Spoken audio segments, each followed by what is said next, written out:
Assalamualaikum warahmatullahi wabarakatuh.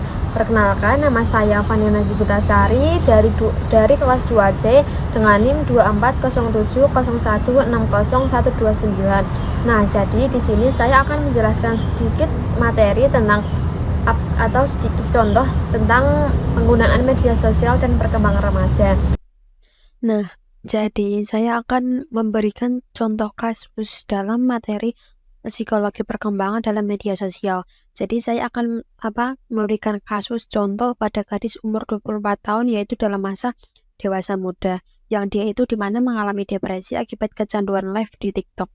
Nah, kita samarkan aja ya namanya itu Mawar. Nah, jadi si Mawar ini itu yang berusia 24 tahun awalnya cuma iseng-iseng main live di TikTok. Tapi lama-lama malah jadi kecanduan parah. Awalnya sih dia itu kayak ngerasa dapat perhatian, banyak viewers, terus dapat gift yang bisa ditukar dengan duit. Tapi makin lama dia itu ngerasa kayak harus live tiap hari gitu. Bahkan sampai berjam-jam cuma buat ngejar gift dan eksistensi. Kayak tekanannya sih gila ya, kayak karena dia tuh jadi harus ngerasa tersenyum, tampil happy dan jaga image. Padahal di dalam jaga image di depan layar media sosial. Padahal mentalnya itu kayak makin drop gitu karena dia kayak harus menjaga image terus kayak harus senyum terus gitu. Nah, selanjutnya kayak setiap kali viewers atau gift-nya si Mawar ini turun, dia itu langsung ngerasa overthinking, kayak insecure, bahkan sampai nyalahin diri sendiri kayak gitu. Dia itu langsung mulai ngalamin gangguan tidur, susah fokus, kayak ngerasa cemas terus gitu. Dan hidupnya itu jadi kayak cuma buat nyenengin orang lain di media sosial, bukan buat diri sendiri. Dan parahnya lagi, dia itu juga jadi menjauh dari dunia nyata, kayak terus temannya itu menjadi dikit dan hubungan sama keluarga itu renggang dan dia itu jadi makin kesepian walaupun kelihatannya itu kayak senang bahagia di depan tampilan media sosial gitu.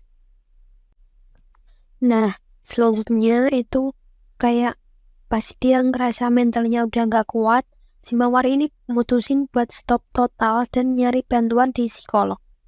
Nah, sekarang dia ini lagi proses healing, belajar buat self love, kayak mencintai diri sendiri lagi, dan nyari makna hidup yang nggak tergantung sama likes atau viewers. Jadi kasus ini itu kayak menjadi reminder banget kalau media sosial itu, apalagi live streaming yang kelihatannya fun, happy di depan media sosial, itu bisa jadi toksik banget kalau udah kecanduan dan lupa batas.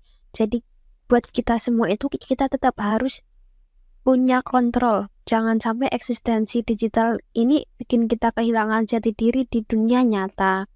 Nah, sekian dari cerita contoh kasus dari materi psikologi perkembangan dalam media sosial. Sekian dari saya. Wassalamualaikum warahmatullahi wabarakatuh. Nah, itu merupakan penjelasan dari penggunaan media sosial dengan seiringnya usia. Nah, jadi seiring bertambahnya usia, cara manusia menggunakan media sosial pun juga ikut berubah dari sekedar hiburan masa kecil, pencarian jati diri saat remaja, dan membangun jejaring profesional di usia dewasa.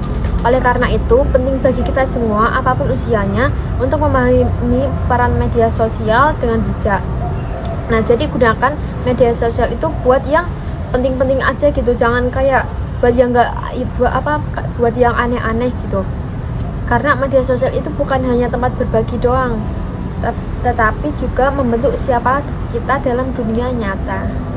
Terima kasih dan sampai jumpa kembali. Minta maaf kalau ada salah dalam penjelasan.